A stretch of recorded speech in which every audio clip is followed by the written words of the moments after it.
Hi, everyone. My name is Lisa Mulligan, and I am the CEO of the Culture Ministry, which is the diversity and inclusion consulting business. I'm going to be on the Prosperity Show talking a bit about my life and my experience and the work that I do.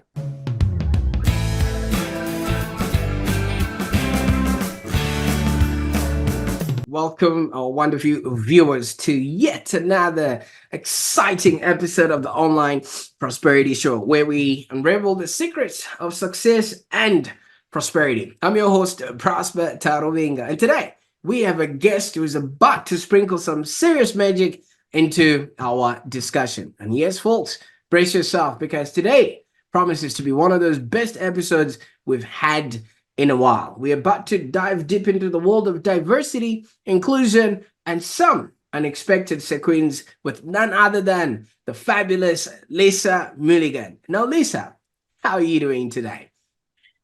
I'm doing great. That was an amazing intro. Yeah, and I'm looking forward to creating magic. No pressure.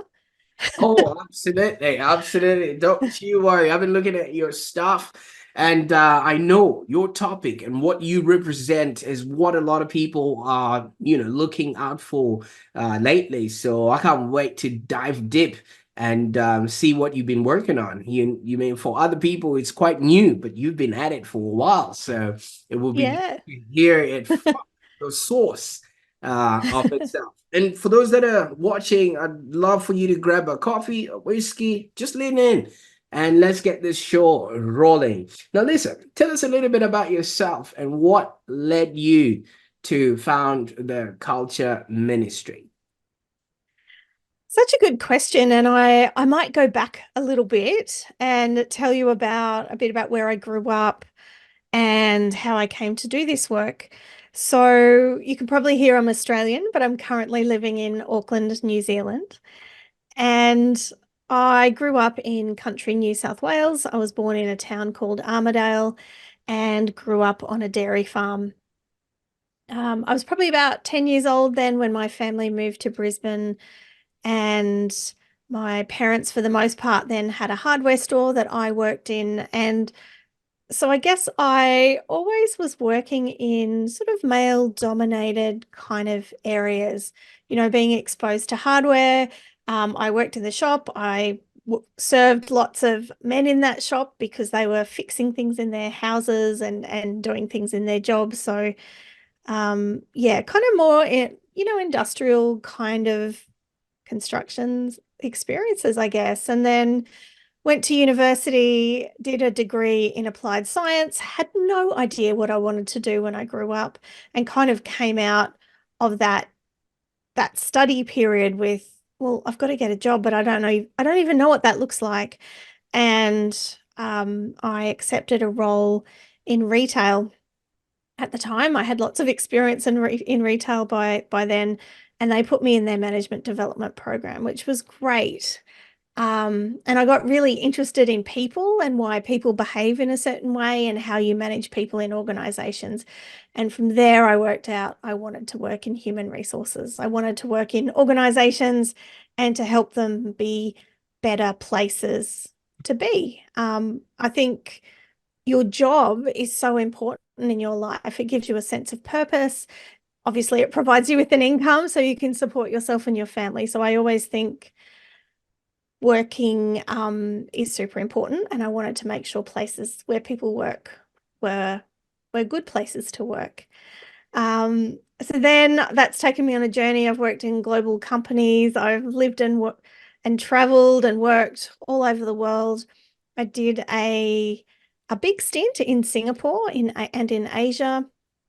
I've also lived and worked in the UK and supported businesses across Europe. So that's been really cool. And then, all through that time, I've still worked for these kind of industrial businesses, very male dominated, and very, I would say, white male dominated. And I always noticed that there weren't many women. I was often the only woman in the room. Um, which was great. I was really happy to be appointed to leadership roles, but it's pretty lonely when you're the only one there. So started to get interested into how we can bring more diversity into organizations, certainly from a gender perspective. And then I had my first child 14 years ago, and he is vision impaired. So, as he's grown, I've had to advocate for him as his mum, both at school and, started to think about workplaces as well. And about 6, 7 years ago now, I applied for a dedicated diversity and inclusion role. So a role in a big organization where we looked at not just gender, not just disability, but how could we create organizations that are truly inclusive for everyone. And so I guess that's how I got here. I've always had in the back of my head that I wanted to have my own business. I came from a family who had their own businesses, and that kind of being an entrepreneur was really exciting to me. So yeah, I've been going down that path. And last year, well, no, the year before, I don't know what year it is, but yeah, I took the leap. I left the corporate job, and now I have my own diversity and inclusion consulting business called the Culture Ministry. Was that Congratulations. short or long?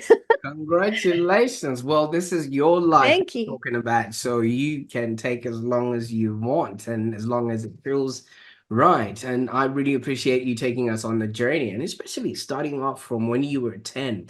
So tell us, what was it like when you were behind the counter and it was all these, like you said, big masculine male people coming in to Mm. ask you things? How did that make you feel as a 10-year-old girl, who was in that sort of space? I think it was just something that was normal. Like I grew up on a farm where my father and his brothers ran the farm. And so then being in another environment with more men, it was just normal. It was nothing unusual for me. Um, I think if anything, it taught me a lot about how to work with people and how to manage people, whether they're male or female. But I don't remember being at a young age and thinking this is weird. I've certainly felt that later in life. Like, how can it be 2024 and we still don't have enough diversity in our organizations? Like how is that? Yeah. Abs- Absolutely. I mean, obviously, fish normally don't see the water they swim in, and No. neither can we, see the air that we breathe.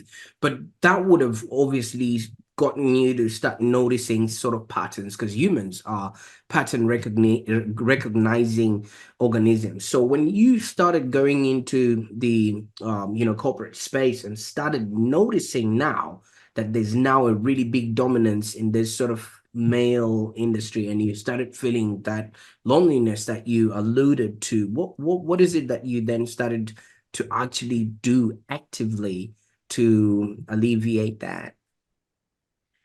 Yeah, look, it's a good question. And I actually did something that I've continued to do in my life. So I have run events within organizations. So for International Women's Day, I was often the one going, what are we going to do?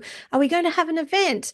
How can we promote women in our workplace this year? So I was often doing that internally. I run events externally. So I can remember arriving in Singapore and not having a job yet and thinking there's no International Women's Day event to go through. I'll create one. And I created one. I've run events with speakers.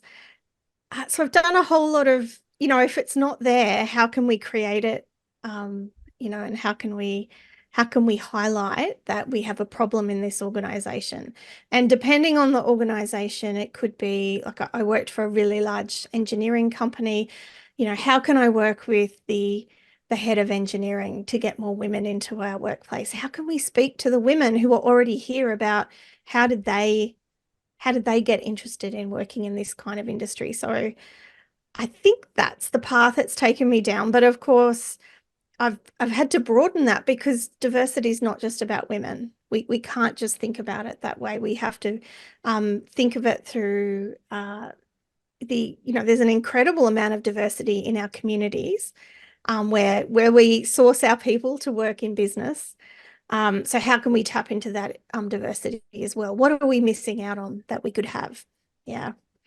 Absolutely. And I quite like that, the whole traveling started off at a younger age, because you did mention that at 10 years old, you moved to Brisbane, and then obviously you've moved around Asia, Europe, and all Mm, places. And now you are across the pond in Auckland there. Now, could you maybe yes. highlight some sort of unique challenges that you would have faced while trying to build these inclusive environments in these places that you mentioned, in all these different cultural contexts, and especially in Asia? Yeah. Do you know the I didn't know it at the time, but having those different experiences, being able to live and work and travel around the world means I think you're a much more open person and you're a much more curious person. And you start to understand that just because you've had an experience of the world, it doesn't necessarily translate into other experiences. And a couple of things that come to mind, I can remember I worked on a software development project in India, in Hyderabad, and we worked with uh, the software development company and we worked in their building and we had a fire drill one day. So we all had to evacuate the building. We're all standing outside in the hot, humid heat in Hyderabad.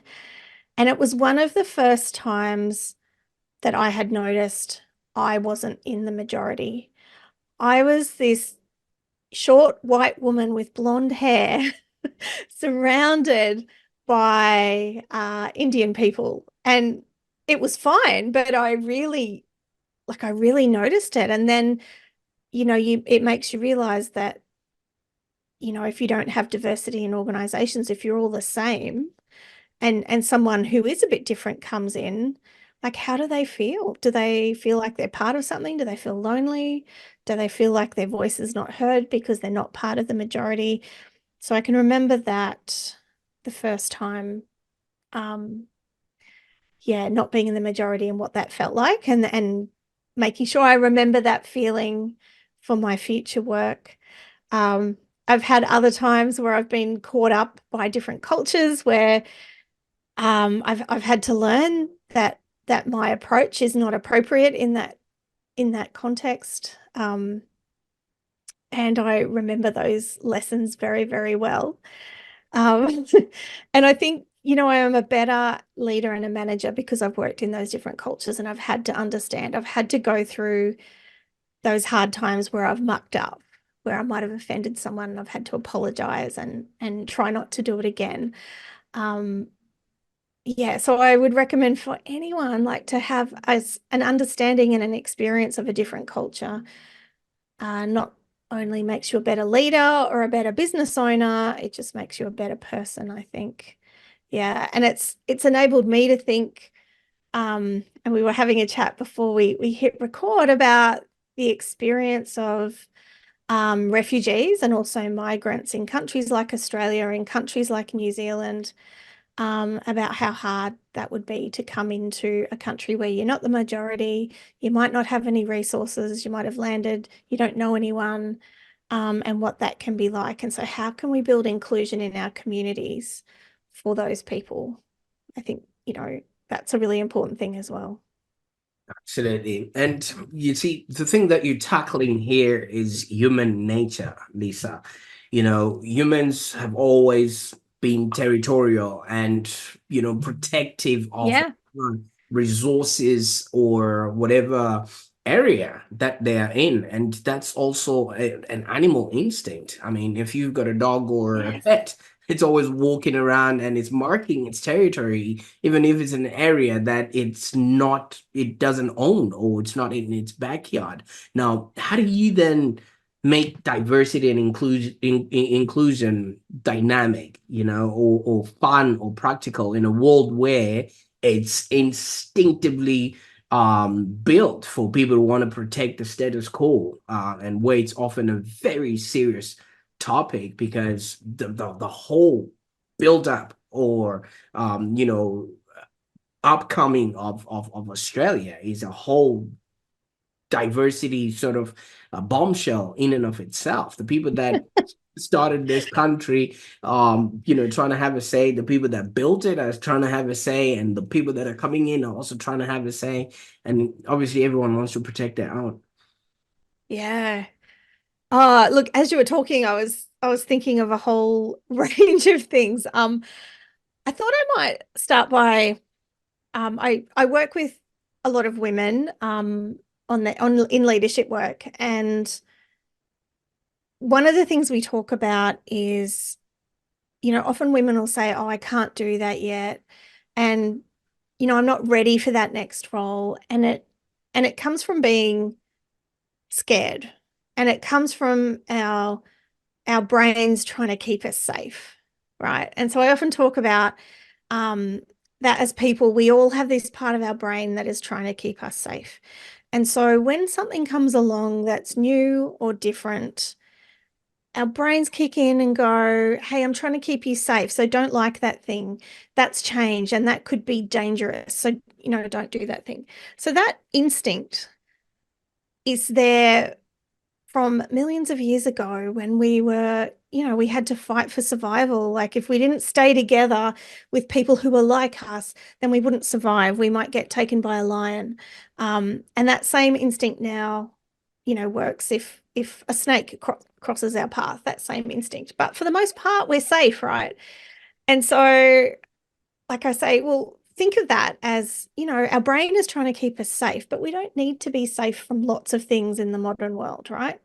Um, and my husband's I guess stepmom, she came to Australia as a refugee from I think the Czech Republic. I don't or Poland, not sure what it was called when she came as a baby. So she's in her 70s now and came to Australia with her mum as a refugee. And, she's spoken to me about that experience, about her mum just bringing a young baby to Australia on her own and how hard that was. And in the next breath, she's telling me about the Somali community who lives near her and goes to her church. And she was telling me that, Lisa, did you know that the Australian government pays for their English lessons and they're free? And I'm like, isn't that amazing? How amazing is that? And she said, "Oh, well, why should we be paying for their English lessons?" And I'm like, didn't you come to Australia as a refugee? And I don't know if the government helped refugees at that time, but like, isn't that amazing? And so I think as humans, we also forget where we've come from. And, that thing about, I don't want to lose. I don't want to lose out. So if someone comes in, if the government pays for something for someone else, then I'm going to lose. And in Mm. fact, that's not how it works. You know, um, there's not a piece of pie and you only get your piece. It's not like that. Um, that we can be generous and helpful and include people, and it actually makes us bigger. It means there's a bigger pie that we can all share. It doesn't diminish the pie. And I think it's one of the challenges that we have with people in that we have to teach people and help people understand that the pie gets bigger and you're not going to lose out if someone gets something that you don't have or you don't need. Like yeah. I spend a lot of time talking about some of those concepts to try and help people understand because I think it's easy to get you back up and say, "Oh, well, I don't like change. And I was here in this country first, and those people shouldn't be getting what they're getting." So, yeah, I that was understand. a ramble, wasn't Yeah, it? it's like I think they call it the zero sum game where somebody feels like if you Mm, win, then I'm losing. You know what I mean? yeah. There's no sharing or things of that nature, and not knowing that each and every one of us brings a whole different tapestry to the whole fabric of the culture that we're building together. And that's why we've got different cuisines, we've got different things for entertainment and things of that nature. I mean, Yeah. Melbourne is one of those places where apparently if you would want to go to every restaurant, it would take you a whole year to go to every different place, and you'd be eating a different cuisine every single day. So I don't That know. sounds like a good challenge. Do we do it? Go to a different restaurant every day, see if we can like hit them all. Well, we could actually document it, and then yeah, really get people involved in it, and also bringing awareness to the amount of diversity that's in Australia. And I think the whole issue around this is Australia is just one big continent. Like if you would have Yeah. gone to Europe or to Asia, you would have noticed that if you keep running one direction, you're already in another country, or if you fly long enough, you're already in another country. But here in Australia, you could go and go and go, and you're still in the same country. So it's Yeah. just one of those things that we have. But you've done this in a corporate space, and in a corporate sort of world, which Yeah. obviously was for your career and remuneration, but you also have started doing this at a personal level. You did bring Mm. to light that your son was born visually impaired. Just maybe walk us through what that has been like, first of all, as a mother. Yeah. Look, he has a condition called ocular cutaneous albinism. Some people would know it as his albino. But if you have a disability, most people don't like to be labeled by their disability. So you would normally say he's a person with albinism. So he is white. He has no pigment in his skin, his hair, or his retina. Why is that a problem? No pigment in your skin and hair means you have absolutely no sun protection. So he he always wears sunscreen. I try to get him in long sleeve pants and shirts, always wears a hat, those kinds of things. But the no pigment in your retina, you actually need pigment in your retina to be able to see well. So he doesn't see as well as everyone else. An explanation of how he sees is like it's pixelated or a bit fuzzy, his vision. And the further away something is, the harder it is to see. So things that are closer to him, he can see better. No, glasses don't correct what he has. So as a mum, when he was a baby and when he was diagnosed, it's pretty scary because you don't know what you don't know. And when as babies, you can't get an accurate view on his vision or what he's going to be capable of. But fairly soon, I would say, sort of 12 months, 18 months, 2 years old, we could start to get a feel for what was going to be challenging for him and what was going to be easy, amazing. So, challenging. So, some of the milestones you have when you have a baby, things like walking in particular, walking and crawling, that is very vision driven. A lot of people probably don't realize that, but when they're babies, they see something, they want to get at it, and that motivates them to move. So um, he walked late because of that. Um, but his hearing and his language are incredible, and he has an amazing memory. So once you start to see some of those things, you go, oh, there's some things that he's not as good at, but man, there's some stuff he's good at. And so the older he's gotten, he's 14 now, about to turn 15.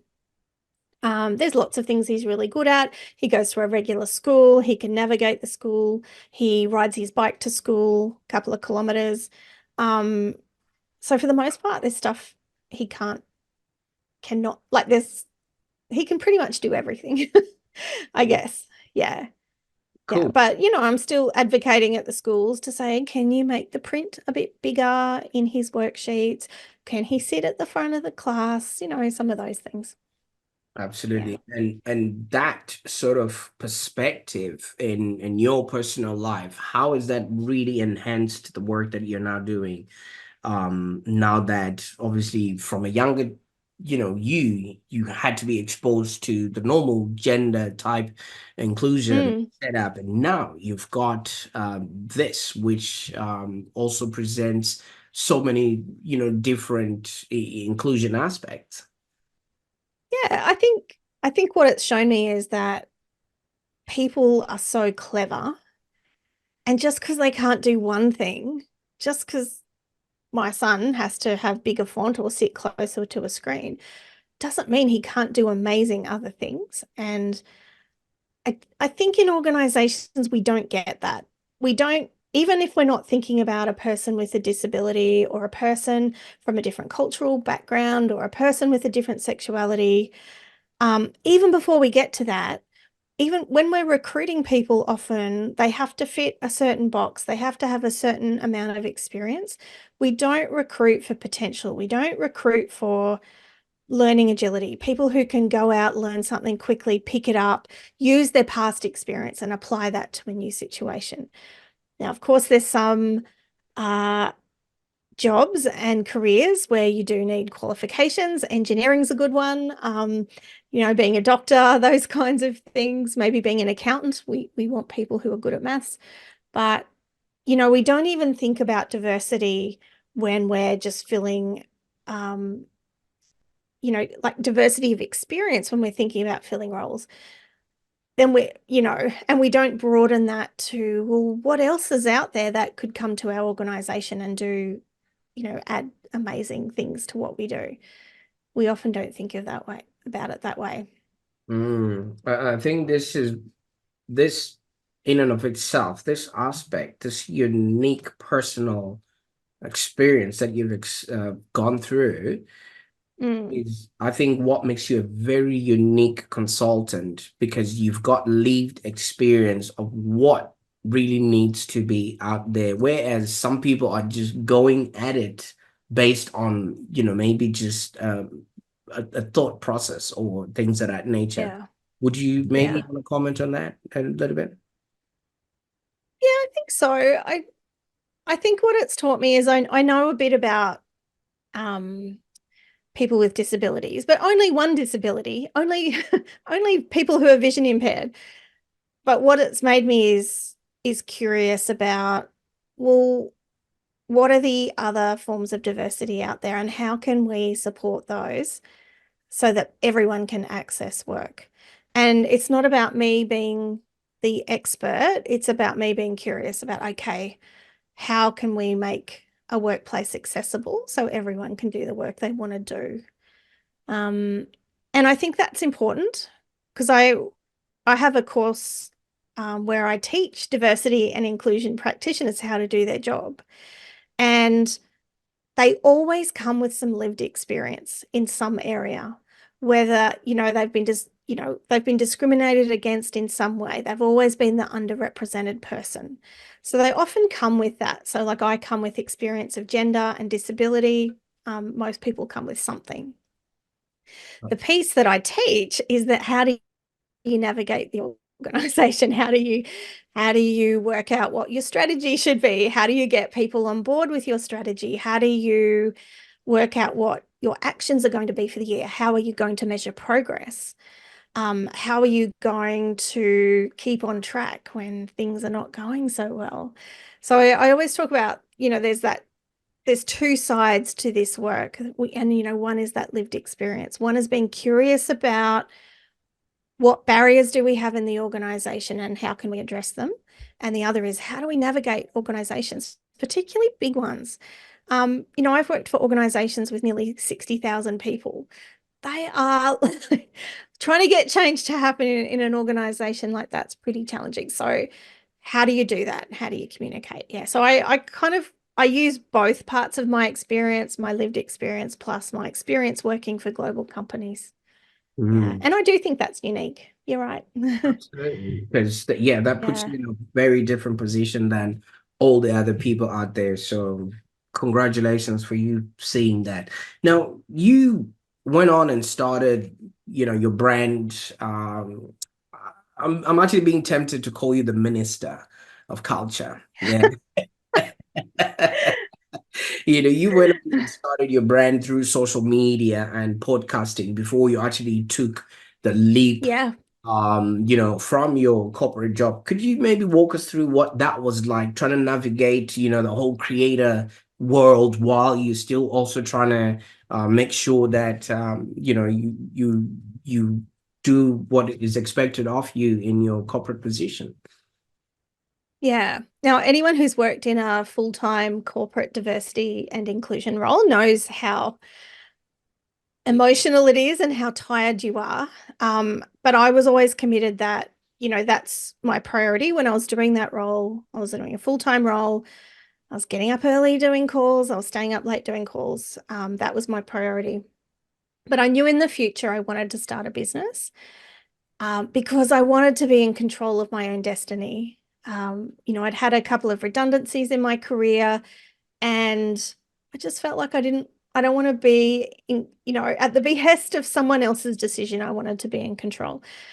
And so I thought, well, I can't give up my job at the moment. I was living in Singapore. It's a very expensive place to live.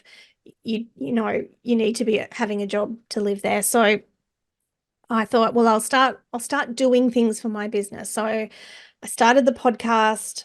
I love podcasts and I've always wanted to have one. And so eventually, after I'd waded through all the technical requirements, I did it and it started in January 2021. It's called A Dog Called Diversity. And what I wanted to do with that podcast was just share stories of people's experiences. And I wanted to build kindness and empathy so that, if you don't know someone who might have a particular disability, or if you don't know someone who's part of the LGBTIQ plus community, you can come on my podcast, listen to their story and their experience. So I started that. And then I started doing social media for my brand, as you pointed out. At the start, I actually employed an organization in Singapore called, I'm going to get it wrong now, 23 Collective. Collective 23. Oh, that's terrible. Who did a great job for me. So when I didn't have the time, but I had money because I had a job, I paid them to start doing posts for me. So doing a bit of thought leadership kind of posts, just, building the brand a little bit. And I also had a newsletter. So I've got an email list and I was doing, particularly during COVID, I was running events to try and build my email list. So that all worked pretty well. Um, and I also wanted to create a brand that stood out from some of the other consultancies that are out there. So if you go and research diversity and inclusion consultancies, they're all purple or they're navy blue and they're very corporate. And I just didn't want it to be like that. I didn't want to be like everyone else. I wanted to create something that would cut through, that would be practical, but that would stand out from the others. So yeah, I had a couple of years of just building my brand slowly, putting stuff out there, just taking little steps. I also put together my website at that time. So when it was time to resign my job, I actually had a whole lot of stuff in place, which was really great. Absolutely. And I mean, congratulations for what you've created. I mean, Thanks. like I said, that's the reason why I wanted to call you a minister. Now you even have your podcast. I think you call it A Dog Called Diversity. That's right. Yes, and you're about to tell us the stories, especially of the other people that are going through. What sort of stories or moments have touched you during your journey, especially in the people that you speak to on your podcast? Not necessarily mention Yeah. names, but just maybe scenarios and circumstances. That way, we can really highlight the need for diversity in a lot of these places. Yeah. Look, I feel like nearly every person who comes on my podcast is now a friend, and I feel like I've got friends all over the world. But a few have stuck out for me. One was a man actually in Victoria. I'm not sure if he's in Melbourne, but in Victoria. His name is Scott. He came and spoke about his son. And his son, who at the time, I think when I spoke to him was maybe 7 or 8, and he likes dressing in dresses. but not all the time, but just sometimes because dresses are fun.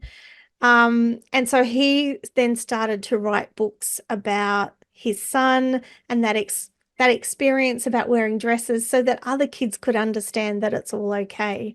Um, and he told some great stories about dealing with people who thought it wasn't right that his son wore dresses. Um, yeah, so that was a really cool one I enjoyed. Uh, I spoke to a lady in Singapore early on in my podcast who uh she was she was American Korean and her parents were an immigrant to the US and her and her husband were in Singapore as expats and she created a networking group for Korean women in Singapore and had just incredible stories to tell. Um, One of my favorites is my very first guest who came on and spoke about her son. Her son has dwarfism and she used French. Her name is, oh no, I'm going to get it wrong now. I won't say it. But it's the very first episode. And she talked about the challenges of her son. She had four boys. Her youngest has dwarfism, getting medical care in Singapore, and some of the challenges around that. I mean, there's been so many incredible stories. I I feel so honored that people are willing to tell their stories. I had a friend I worked with nearly 20 years ago tell me about her daughter who passed away.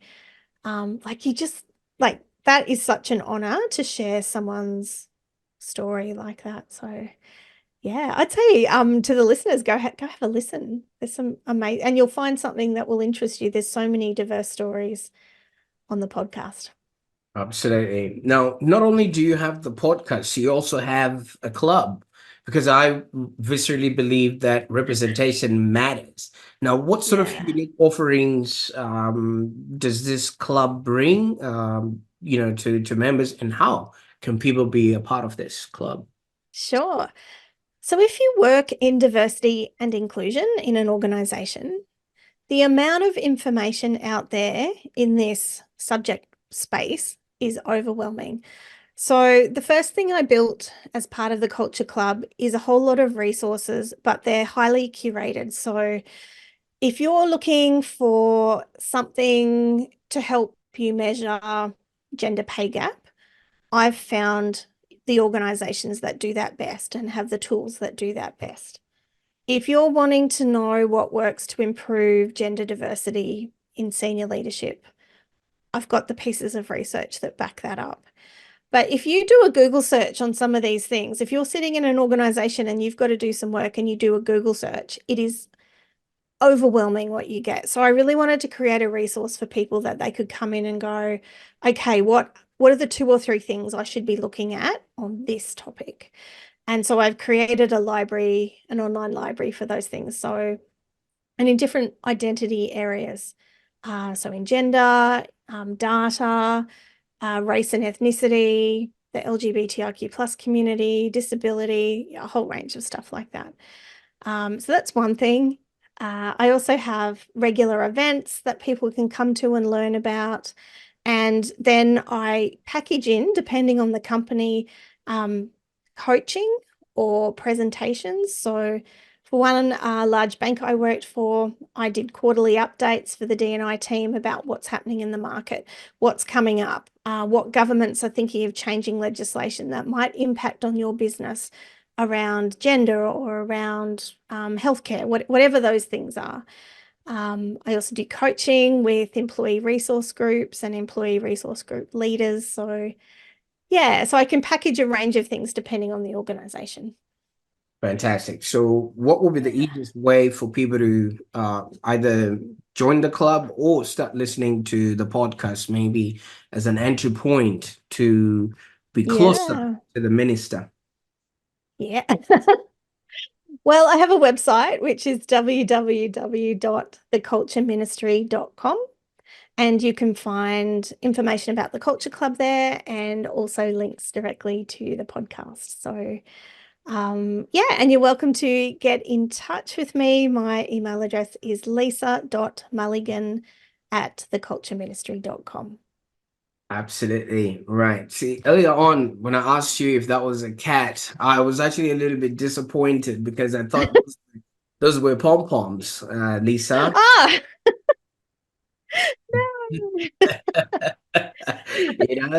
And people might be wondering why I'm talking about pom poms. You tell us at the my, time when you were a cheerleader for the Broncos.